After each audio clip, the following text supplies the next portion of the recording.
Hi, எல்லோருக்கும் வணக்கம். Big pass ரசிகர்கள் வணக்கம். ஆனால் எப்படி திட்டம் போட்டு ஒரு நல்லவனை, ஒரு நல்ல கலைஞனை, ஒரு நல்ல திறமசாலியை வெளியே அனுப்பிட்டீங்கயா? என்னையா உங்களுடைய வன்மம் வக்கரம்? அவன் என்னையா பண்ணான்? உள்ள எல்லாரையும் என்டர்டைன்மெண்ட் பண்ணான். வாட்டர்மெலன் ஸ்டார் இந்த உலகத்துக்கு ஏதோ அவன் நல்லது செய்யணும், ஒரு நல்ல செய்தியை சொல்லணும்னு உள்ளே வந்தான். அவனை நீங்கள் டார்கெட் பண்ணி வெளியே அனுப்பியிருக்கீங்க. பார்வதி நிலைமை யோசித்து பார்க்கும்போது ரொம்ப பாவமாக இருக்கு. திவாகரை வெளியே அனுப்பிட்டீங்க. நாங்கள் எதிர்பார்த்தோமா? எவ்வளோ உள்ளே இருக்கக்கூடியவங்களை விட எவ்வளோ திறமைசாலி அவன், தகுதியில், தராதரத்தில், ரேஞ்சில், லெவலில் எவ்வளோ அவனுடைய திறமைகளை உள்ள வெளியில் காட்டினா, உள்ளேயும் காட்டினா, போய் காட்டினவனை இந்த மாதிரி காட்டி அனுப்பிச்சிட்டிங்களையா? ஆனால் சத்தியமாக சொல்கிறேன் விஜய் சேதுபதி சார், நீங்கள் பயந்துட்டீங்க திவாகரை பார்த்து. நமக்கு இவன் எங்கே போட்டியாக வந்துடுவானோன்ற ஒரு பயம் உங்கள் கண்ணில் தெரிஞ்சது. அரசியலில் யாரெல்லாம் இப்போ தெம்பாக இருக்காங்களோ அவங்களுக்கெல்லாம் பலகீனமாகிடுச்சுங்க. திவாகரனுடைய வெளியேற்றம் என்பது ரொம்ப கஷ்டப்படுறாங்க. திரையுலகம் பாருங்கள், ஒரு மிகப்பெரிய ஒரு சக்தி வாய்ந்த நடிகரை உலகமே தெரிஞ்சுக்கிறதுக்கு இருந்தது. இன்னும் கொஞ்ச நாள் அவருக்கு ஒரு அவார்டு கொடுத்து அவருக்கு அந்த பிக் பாஸ் டைட்டில் வின்னருடைய அந்த கோப்பையை கொடுத்து அனுப்பணுமே, அதை அனுப்பாமல் விட்டுட்டாங்களேன்றதால தமிழ் திரையுலகத்தில் இருக்கக்கூடிய மிகப்பெரிய ஜாம்பவான்கள்லாம் பயங்கரமாக ஃபீல் பண்ணுறாங்க. அவங்களால அவங்களுடைய உணர்வுகளை அடக்கி வச்சுக்க தான் முடியும், தவிர வெளிப்படுத்த முடியல. அந்தளவு உள்ளுக்குள்ளேயே வச்சு புழுங்குறாங்க. இவ்வளோ கஷ்டப்படுறாங்க. வெளியில் பாருங்கள், திவாகரனுடைய பிஆர்ஸ்ன்னு சொல்லுவீங்க, அப்படி இல்லை, வெறித்தனமான ரசிகர்கள். அவங்க இந்த மாதிரி ஃபீல் பண்ணிட்டு இருக்காங்க. இல்லை, என்ன பண்ணி வச்சுருக்கீங்க? வளரும் இளைய நடிகர்களுக்கு உதாரணமாக இருக்கக்கூடிய எங்களுடைய இந்தியாவினுடைய நடிப்பார்கள், உலகத்துக்கு நடிப்பார்களாக இருக்கக்கூடிய திவாகரை வெளியேற்றியதன் மூலமாக நீங்கள் ஒரு பெரிய அநீதியை செய்திருக்கீங்க. Big boss team, Vijay TV, Vijay Sethupathi பெரிய அநீதியை செய்து வச்சுருக்கீங்க. கண்டிப்பாகவே பிக் பாஸ் நடக்கிற இடத்துல போயிட்டு முற்றுகையிடுவோம். பெண்களெல்லாம் அவருடைய நடிப்பை பார்த்து பிரமிச்சு போய் அவருடைய ஃபாலோவராக இருக்காங்க. அவருடைய சிரிப்புக்கு அடிமைங்க பெண்களெல்லாம். அந்த மாதிரி இருந்த ஒரு நபரை, இவ்வளோ நாள் பிக் பாஸ் பார்க்க வச்ச ஒரு நபரை எந்த காரணத்துக்காக நீங்கள் வெளியே அனுப்புனீங்க? ரத்தம் கொதிக்குதுங்க. கண்டிப்பாக இது ஒரு பெரிய போராட்டமாக வெடிக்கும். இது ஒரு வித்தியாசமான போராட்டமாக இருக்கும். எல்லா கட்சிகளும் சேர்ந்து போராடும். எதிர்கட்சி, ஆளுங்கட்சி, அந்த கட்சி, இந்த கட்சி, சந்து கட்சி, எல்லா கட்சியும் சேர்ந்து போராடுங்க. திவாகரை வெளியே அனுப்புனது எதுக்காக அனுப்புனீங்க? நீங்கள் அவ்வளோ ஆதங்கமாக இருக்குங்க, வேதனையாக இருக்கு. இந்த மாதிரி பண்ணலாம் நீங்கள்? வெளியில் பாருங்கள், அவருடைய ரசிகர்கள்லாம் என்ன மாதிரி, இது ஒரு நியாயமாங்க? இது எவ்வளோ பெரிய அநீதியை இழைச்சிருக்கீங்க நீங்கள். விஜய் சேதுபதிக்கு உண்மையிலே பயங்க. திவாகரை பார்த்து பயம். எங்கே நம்மளோட பெரியார் எடுப்புறாரு, அடுத்த சீசனில் அவர் தான் நம்மளை தள்ளிட்டு அவர் ஹோஸ்ட்டாக வந்துடுவாரா அப்படின்ற பயங்க. நடிப்பு துறையிலேயுமே அவர் வந்துட்டாருன்னா, இப்போ விஜய் இல்லை, அவர் சொன்னார்ல, விஜய் அரசியலுக்கு போயிட்டாரு, அஜித் ரேஸுக்கு போயிட்டாரு, சூர்யா பாம்பேக்கு போயிட்டார், மும்பைக்கு போயிட்டாரு. மும்பைக்கு பாம்பேக்கு எதுக்கு போனார் தெரில, அவர் போயிட்டாரு.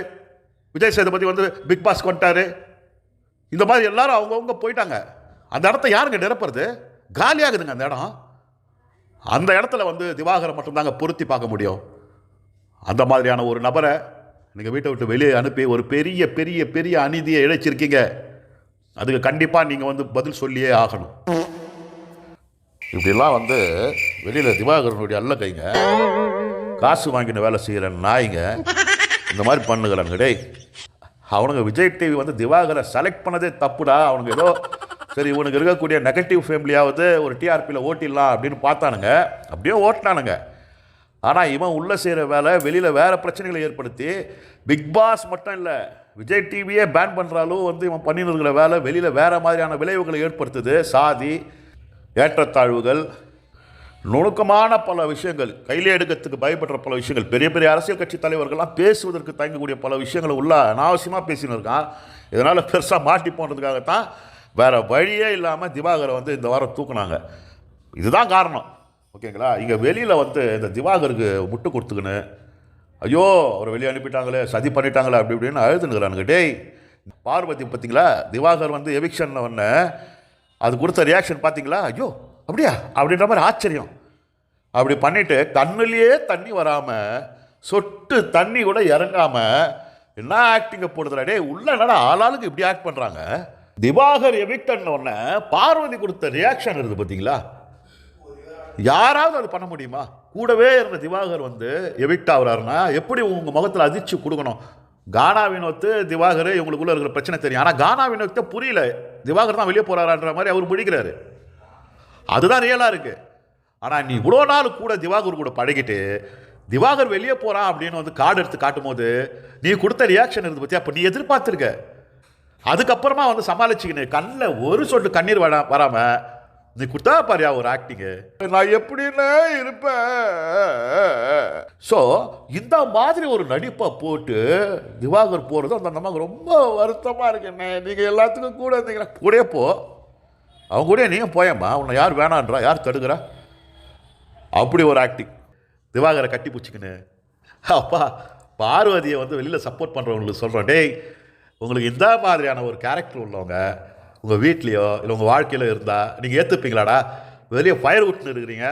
நம்பிக்கை துரோகத்துக்கு இந்த கமருதனை பின்னாடி பேசுறது, எல்லாருக்கும் ஒரு ஒரு நேம் சொல்கிறது, ஒரு தரக்குறைவான ஒரு பேரை பயன்படுத்தி சொல்கிறது, எடுத்தறிஞ்சு பேசுறது, எல்லாரையுமே கலாய்க்கிறது, வாய் அது அவள் அந்த வாயை வச்சுக்கின்னு எதுக்கெல்லாம் வந்து உதாரணமாக வந்து நம்ம சொல்லுவோமோ, நெகட்டிவான விஷயங்களுக்கு சொல்லுவோமோ, அதெல்லாம் ஒட்டுமொத்தமாக ஒருங்கே பெற்றிருக்கக்கூடிய, எப்படி சொல்கிறது, பார்வதியை இந்த சீசனில் எவ்வளோ சீசன் பார்த்துருக்கோம். இந்த சீசனில் வந்தவங்க யாரை கூடமே கம்பேர் பண்ண முடியாத அளவு பயங்கரமான பஜாரி. இதுக்கு வந்து வெளியில் வந்து சில யூடியூபர்ஸ் இருக்கானுங்க, பூமருங்க, அவனுங்க வந்து பார்வதிக்கு அந்த அளவு சப்போர்ட் பண்ணுகிறானுங்க. டேய் உங்கள் வாழ்க்கையில் பார்வதி மாதிரியான ஒரு ஆளை நீங்கள் ஏற்றுப்பீங்களாடா?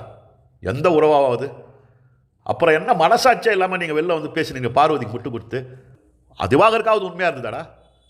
அதுக்கப்புறம் தண்ணியே வராமல் வந்து ஒரு சீனா போட்டுன்னு இருக்குது. ஏண்டா அநியாயம் பண்ணுறீங்கடா நீங்கள் உண்மையிலே பார்வதிக்கெல்லாம் பயிர் விட்டு. ஸோ திவாகரனுடைய வெளியேற்றம் என்பதை எல்லாருமே துக்க நாளாக அனுஷ்டிக்கணும் அப்படின்னு அரசாங்கம் மட்டும்தான் சொல்லலை தவிர வெளியில் இருக்கிறவங்க எல்லாருமே ஐயோ போயிட்டாரேன்ற மாதிரி பண்ணிகிட்ருக்காங்க. அந்த மாதிரி சீன் எதுவுமே கிடையாது. அவனை உள்ளே கூப்பிட்டதே தப்பு. அவனை உள்ளே கூப்பிட்டு இவ்வளோ தூரம் வந்து கொண்டு போயிட்டு எங்களெல்லாம் வந்து வச்சு பிக் பாஸ் ரசிகர்களெல்லாம் வச்சு நீங்கள் பண்ணதுக்கு அவனை வந்து எப்போ வெளியே அனுப்பியிருக்கணும். இப்போயாவது வெளியே அனுப்புனீங்க. வெளியே அனுப்பலைன்னா பிரச்சனையில் மாட்டியிருந்திருப்பீங்க. அந்த பயத்தை தான் வெளியே அனுப்பியிருக்கீங்கன்னு கிளியராக தெரியுது. ஏன்னா திவாகரை இப்போவும் அனுப்பலைன்னா பிரச்சனையில் மாட்டிமோன்னு தெரிஞ்சிருக்கு உங்களுக்கு. ஆனால் வந்து எந்த சீசன்லேயுமே இல்லாத அளவு ஒருத்தர் வெளியே போகும்போது அவங்களுடைய ஏவியை போட்டு அசிங்கப்படுத்துறதுன்றது திவாகருக்கு தான். அவ்வளோ கேவலை பற்றி உன் மேட்ரு முடிஞ்சு போச்சுடா கிளம்புடா அப்படின்ற மாதிரி பண்ண விஷயம்லாம் திவாகருக்கு உரைக்கணும்னு நினைக்கிறீங்க? அவனுக்கு எங்கேருந்து உரைக்க போகுது? அவனை ஃபாலோ பண்ணுறவங்களுக்கே உரைக்கலை. ஸோ திவாகரை வந்து எவிக்ட் பண்ணுறதை முதல்ல ப்ரொமோவில் போட்டதெல்லாம் வந்து வரலாற்று முதல் பதிவாக தான். அந்த மாதிரி எவிக்ட் ஆனவங்களை பற்றி ப்ரொமோவில் போட்டதே கிடையாது. இவ்வளவும் செய்தது எதுக்குன்னா, நாங்கள் தப்பு செய்துட்டோம், எங்களை தயவு செய்து மன்னிச்சுங்க பிக் பாஸ் ரசிகர்களே, தமிழக பிக் பாஸ் ரசிகர்களே அப்படின்னு காலில் விழுந்து கெஞ்சாத குறையா பிக் பாஸ் டீம் வந்து திவாகர் விஷயத்தில் பண்ண தப்ப நம்மக்கிட்ட வந்து காலில் விழுந்து கெஞ்சாத குறையா கேட்டிருக்குன்னு தான் நம்ம எடுத்துக்க முடியும். ஆனால் இதன் மூலமாக நம்ம என்ன சொல்ல வரோம், அந்த நேஷ்னல் மீடியாஸ் இவங்களுக்கெல்லாம் என்ன சொல்ல வரோம்னா, இந்த மாதிரி திவாகர் மாதிரியான தற்குறிகளை, கோமாளிகளை, ஆதிக்க மனப்பான்மை உள்ளவர்களை, ஒட்டுமொத்தமாக வந்து இந்த சமூகத்துக்கு ஒவ்வாத இந்த மாதிரி கேரக்டர் உள்ளவங்களை நீங்கள் என்கரேஜ் பண்ணாதீங்க. ஷோக்கெல்லாம் கூப்பிட்டு, இந்த நிகழ்ச்சிகள்லாம் கூப்பிட்டு, திறமையே இல்லாதவனை நீங்கள் கூப்பிட்டு உள்ளே செய்கிற வேலை வெளியில் திறமையோடு இருக்கிறவங்களுக்கு ஒரு அதிருப்தியை ஏற்படுத்தும். அவனுங்களுடைய முயற்சியை வந்து தடை பண்ணாது. இவனுங்களெல்லாம் எடுத்துன்னு வந்து, இந்த திவாகரெல்லாம் எடுத்துன்னு வந்து நீங்கள் உள்ளே விட்டு நீங்கள் பண்ண வேலை ஓகேங்களா, அதுக்கான ஒரு பலனை நீங்கள் அனுபவிப்பீங்க. அந்த பயத்தில் தான் வந்து திவாகரை அவசரமாக வெளியேற்றிருக்கீங்க. இப்போது அதை செய்தீங்க அப்படின்றது வரவேற்கத்தக்கதாக இருக்குது. இனிமேலாவது இந்த திவாகர் போன்றவர்களை இந்த மீடியாவில் கூப்பிட்டு உட்கார வச்சு அவனை வந்து முன்னிறுத்தாதீங்க. அது வந்து தவறான ஒரு முன்னுதாரணத்தை வளரும் சமுதாயத்துக்கு திறமையாளர்கள் மத்தியில் ஏற்படுத்திடும். அதுதான் நம்ம சொல்கிறோம். ஸோ இந்த மாதிரி வந்து அவனுடைய வெளியேற்றத்தை அப்படி ஒரு ஃபீலிங் ஆகிட்டாங்களாம். ஐயோ இனிமேல் பிக் பாஸ் யாரும் பார்க்க மாட்டாங்க, இனிமேல் பிக் பாஸ்னுடைய டிஆர்பி இறங்கிடும், அப்பா ஐயோ அப்படி திவாகர் தான் தூக்கி நிறுத்தினார் அப்படின்ற மாதிரி வெளியில் பல பேர் ஃபயர் விட்டுருந்தாங்க. அவங்களுக்காகத்தான் ஆரம்பத்தில் அப்படி நான் பேசினேன். திவாகர் மாதிரியானவர்களுக்கு சப்போர்ட் பண்ணுறவன் எவனாக இருப்பான்னா, கண்டிப்பாக ஒன்று காசு வாங்கி வேலை செய்கிறவனாக இருப்பான், இல்லைனா திவாகரை விட தற்குறியாகவும் திவாகரை விட ஒரு மட்டமான மனசு உள்ளவனா, ஒரு கேரக்டர் உள்ளவனாக தான் இருப்பான். பதிவினுடைய இறுதியில் இதை தான் நான் வந்து அழுத்தமாக பதிவு செய்ய விரும்புகிறேன். ஏன்னா திவாகர் இந்த சமூகம் அந்த சமூகம் அதனால் சப்போர்ட் வரும் அப்படிலாம் இல்லைங்க. எந்த சமூகமாக இருந்தாலுமே வந்து ஒருத்தன் தற்கூரியாக தேவையில்லாத பிரச்சனைகளை சமூகத்தில் ஏற்படுத்துகிறான்னா சார்ந்த சமூகமே அவனை எதிர்க்கும். இந்த சமூகத்துக்கு அதுக்கும் பிரச்சனையே இல்லை, சம்மந்தமாக இல்லை. அவன் வந்து இந்த இந்த சமூகத்தில் இருக்கக்கூடிய பல விஷயங்களை வந்து கலறி விட்டு அவன் தன்னைத்தானே தற்பெருமையாக பேசிக்கிட்டு உயர்ந்த மனப்பான்மையோட பைத்தியக்காரத்தனமாக சுற்றிட்டு இருக்கான். அதனால் அவனுக்கு சப்போர்ட் பண்ணுறவனுங்க கண்டிப்பாகவே அந்த மனநிலையில் தான் இருக்கிறவங்களா இருப்பானுங்க. மறுபடியும் அழுத்தமாக பதிவு பண்ணிவிட்டு மீண்டுமே சந்திப்போம். நன்றி, வணக்கம்.